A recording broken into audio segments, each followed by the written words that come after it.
নমস্কার, আমি জ্যোতিষশাস্ত্রী শ্রী সনাতন বলছি।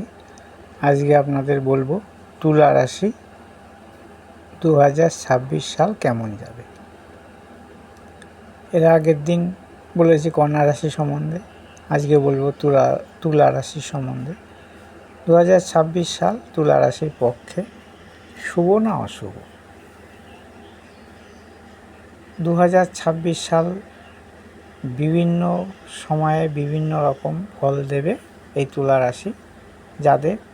যাদের শুভ গ্রহর দশা চলছে তাদের কিন্তু ভালো ফল দেবে, যাদের অশুভ গ্রহর দশা চলছে তাদের ভালো মন্দ মিশিয়ে দেবে।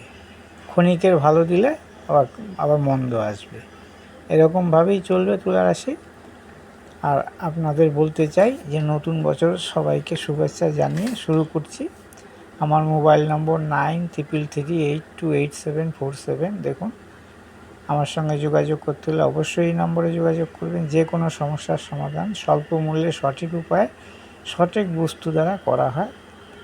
জীবনের সমস্ত বাধা বিপত্তি দূর করা যায়, কিন্তু ভাগ্য পরিবর্তন কিন্তু করা যায় না। ভাগ্য পরিবর্তন করতে হলে আমার কাছে না আসাই ভালো, কারণ আমি ভাগ্য পরিবর্তন করতে পারি না। আমি আপনার বাধা বিপত্তি কিছু দূর করতে পারবো এবং আপনার জীবনে কী কী ঘটতে চলেছে সেগুলো হয়তো আমি বলতে পারবো, কিন্তু ভাগ্য আমি পরিবর্তন করতে পারি না। তো যে কোনো সমস্যা সমাধান কিন্তু হয়ে যায় এই নম্বরে যোগাযোগ করলে। যারা করেছেন তারা জানেন যে আমি কীরকমভাবে তাদের প্রেডিকশন করি এবং তারা সুবিধা পেয়েছে কি না পেয়েছে সেটা তাদের থেকে ভালো আর কেউ জানে না। যাই হোক, আজকে শুরু করছি তুলা রাশি। দেখুন, যাদের জন্ম এই চন্দ্র যাদের তুলা রাশিতে থাকবে জন্মকালীন, সেটাই রাশি। তা আজকে চন্দ্র এখানে আছে, আজকে বলতে চন্দ্র তুলা রাশি যেহেতু, সেহেতু চন্দ্র তুলা রাশিতে, সেই তুলা রাশি হিসাবে জাতক জাতিকার কিন্তু শুভ সময় যাবে। ধরুন এখানে শুক্র রবি রাজযোগ তৈরি হয়েছে। দেখুন, ঘটনাটা আপনাদের দেখাচ্ছি। এখানে শুক্র প্লাস রবি দুজনা একসঙ্গে থাকবে। এই রাজযোগের জন্য জাতকের গৃহে সুখ কিন্তু বৃদ্ধি পাবে। যারা বাড়ি করছে বা বাড়ি তৈরি করার চেষ্টা করছে তাদের কিন্তু সফল হবে। গৃহ সংসার যোগ বা সংসার যোগে যদি কোনো অসুবিধা থেকে থাকে সেগুলো কিন্তু এই সময় ঠিক হয়ে যাবে। যারা পড়ালেখা করছে বা শিক্ষাক্ষেত্রে যাদের পরীক্ষা দেবে তাদের কিন্তু খুব ভালো এই সালটা যাবে পরীক্ষার ক্ষেত্রে বা পড়ালেখার ক্ষেত্রে, কারণ চতুর্থে শুক্র রবির যোগ। আপনার মাতার শরীর যদি খারাপ থাকে সেটাও রিকভার হয়ে যাওয়ার সম্ভাবনা আছে। এবং গৃহ সুখ থেকে আরম্ভ করে আপনার সাংসারিক সুখ সমস্ত কিছুই কিন্তু এই বছর আপনারা পেয়ে যাবেন। কারা পাবেন না? যাদের শুভ গ্রহ দশা চলছে। অশুভ গ্রহ দশা চললে কিন্তু সেটা কিন্তু নাও পেতে পারেন, সেটা বলে দিচ্ছি। কারণ আমি আপনাদের বাড়িয়ে কিছু বলতে চাই না, বা যেগুলো বললে হবে না সেগুলো আমি বলতে চাই না। এইখানে আছে ধরুন রাহু এখানে থাকবে। রাহু পঞ্চমে থাকলে কী হবে? সন্তান নিয়ে কিছু সমস্যা হতে পারে। সন্তান নিয়ে সমস্যা বা সন্তানের শরীর খারাপ হতে পারে, তার জন্যে আপনাকে একটু সমস্যা পড়তে হতে পারে। এখানে শনি থাকবে। ধরুন শনি ষষ্ঠে, ভালো ফল দেয় শনি ষষ্ঠে, সেই জায়গাতে শত্রুরা আপনার কোনো ক্ষতি করতে পারবে না বা করার চেষ্টা করলেও পারবে না। শনি যেহেতু আপনার ওই ষষ্ঠে থাকবে, ষষ্ঠে শনি খুব ভালো ফল দেয়। এবং যেহেতু তুলা রাশির পক্ষে শনি শুভকারক গ্রহ, সেহেতু আপনার শনিদেব কিন্তু ষষ্ঠে থাকলে আপনার যদি ঋণ যোগ হয়ে থাকে সেগুলো কিন্তু, ঋণ নিয়ে থাকেন যদি, সেগুলো কিন্তু আপনার পরিশোধ হওয়ার সম্ভাবনা থাকবে। এবং নতুন ঋণের জন্য যারা অ্যাপ্লাই করবেন তারাও করতে পারেন। এবং শত্রুর জায়গা বা চাকরি ক্ষেত্রে যারা চাকরি প্রার্থী তাদেরও কিন্তু শুভ যাবে। কারণ ধরুন এইখানে শনিদেব আছে, এবার ধরুন এইখানে আছে বৃহস্পতি বর্তমান সময়ে এখানে মিথুনে বৃহস্পতি আছে রাশির নবমে বৃহস্পতি থাকলে আপনার ভাগ্যের উত্থান হবে এবং ভাগ্যের উত্থান মানেই যে কোনো বিষয়, সেটা কর্ম হোক, লেখাপড়া হোক বা ব্যবসা হোক, যেটা করছে সেটার উপর তার ভাগ্য ফিরবে, সেটার উপর।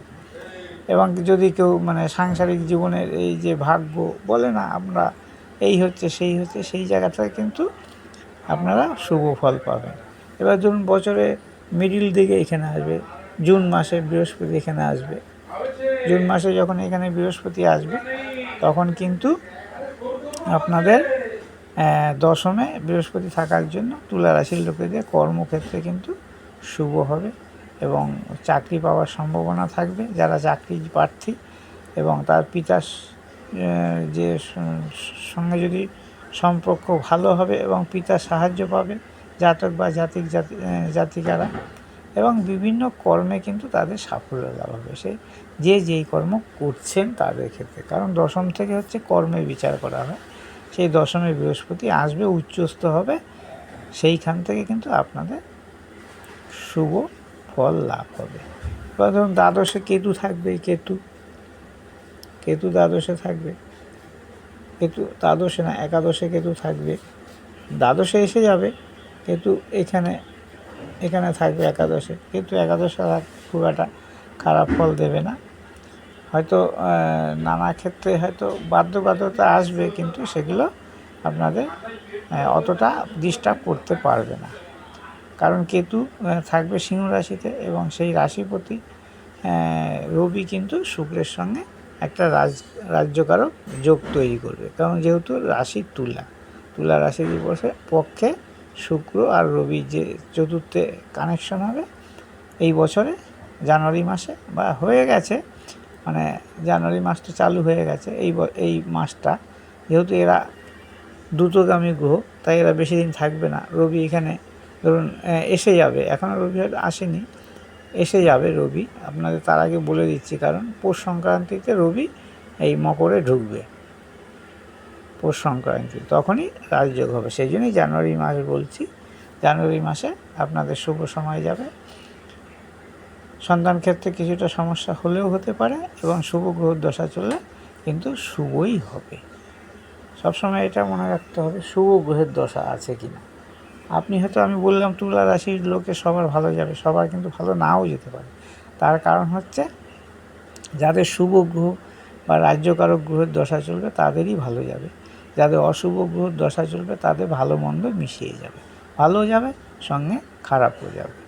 এটা সবসময় মনে রাখতে হবে, না হলে কিন্তু সবাই বলবে যে তুলা রাশির তো ভালো যাবে, তাহলে তোর কেন? কারোর তুলা রাশি থাকতেই পারে, তার হয়তো সময়টা এই বছরটা হয়তো তার ভালো নাও যেতে পারে। তার কারণ হচ্ছে তার দেখা গেল দ্বাদশপতির দশা চলছে, কি অষ্টমপতির দশা চলছে, কি ষষ্ঠপতির দশা চলছে, কিংবা অশুভ গ্রহের দশা চলছে, সেই ক্ষেত্রে কিছুটা খারাপ ফল তারা পেতে পারে। কিন্তু সামগ্রিকভাবে তুলা রাশির লোকেদের কিন্তু সময়টা এবছর ভালোই যাবে, খুব খারাপ যাবে না। এবং যারা আশা করে বসে আছেন বা যে আমরা কিছু করব, তারা কিন্তু এই বছরের ভেতর অনেক কিছুই করতে পারবেন, সেটা সময় বলবে। আমি আমার কথা বললাম, এবং যারা শুনবে, যারা দেখবে, বা যারা এই কথাগুলো মনে রাখবে, তারা বুঝতে পারবে যে হ্যাঁ, এই কথাগুলো বলেছিল, এই কথাগুলো এখন সঠিক হচ্ছে। এটা সবাই জানতে পারবে বা সবাই বুঝতে পারবে যারা এই ভিডিওটা দেখবে। ভিডিওটা সবসময় দেখার জন্যে আপনাদেরকে টাইম দিতে হবে, কারণ বড় বড় ভিডিও তো আমি এমনিও করি না, তাও এই এত রাশি সম্বন্ধে বলতে গেলে অনেক সময় অনেক 20 মিনিটের উপরে হয়ে যাচ্ছে। এই 20 মিনিট উপরে হয়ে যাওয়ার জন্য হয়তো অনেকে কেটে কেটে দেখছে, কিন্তু কেটে কেটে দেখলে সম্পূর্ণ বিষয় জানা কিন্তু সম্ভব নয়। তা আমার এই ভিডিওটা যদি ভালো লাগে অবশ্যই লাইক, শেয়ার, কমেন্ট করবেন এবং আমাকে সাবস্ক্রাইব করবেন, যাতে নতুন নতুন ভিডিওগুলো আপনাদের কাছে তাড়াতাড়ি পৌঁছে যায়। আমার মোবাইল নম্বর 9333828747। আমার সঙ্গে যোগাযোগ করতে হলে অবশ্যই এই নম্বরে যোগাযোগ করবেন। যে কোনো সমস্যার জন্যে সমস্যা মানুষের তৈরি হয় এবং সমাধানও হয়। তবে যেটা মানুষের মেন সমস্যা সেটা হচ্ছে মানে যখন যেটা মানুষের সমস্যা আসে সেটাই তখনকার তার কাছে মেন হয়ে যায়। তবে চলার ক্ষেত্রে সবচেয়ে বড় সমস্যা হচ্ছে অর্থ সমস্যা। এই অর্থ সমস্যা থাকলে অনেক কিছু সমস্যা কিছুটা মেকআপ দেওয়া যায়। কারণ কারো যদি বড় রোগ হয়, অর্থ থাকলে যেরকম চিকিৎসা করা যাবে, মনটা শান্তি পাওয়া যাবে, কিন্তু অর্থ না থাকলে কিন্তু চিকিৎসা ক্ষেত্রে তার কোনো মানে করানো যাবে না এবং নিজে নানা রকম সমস্যা তৈরি হবে। সেই জন্যই বলছি এখনকার দিনে অর্থটাই আপনার সমস্যার মূল কারণ হয়ে দাঁড়িয়েছে। সেই জন্যই বলছি সৎ পথে এবং মানে নিজের মন শক্ত করে যে কোনো জিনিস করুন না কেন, আশা করি সবার ভালো যাবে এই নতুন সাল। আজকে এই পর্যন্তই, নমস্কার।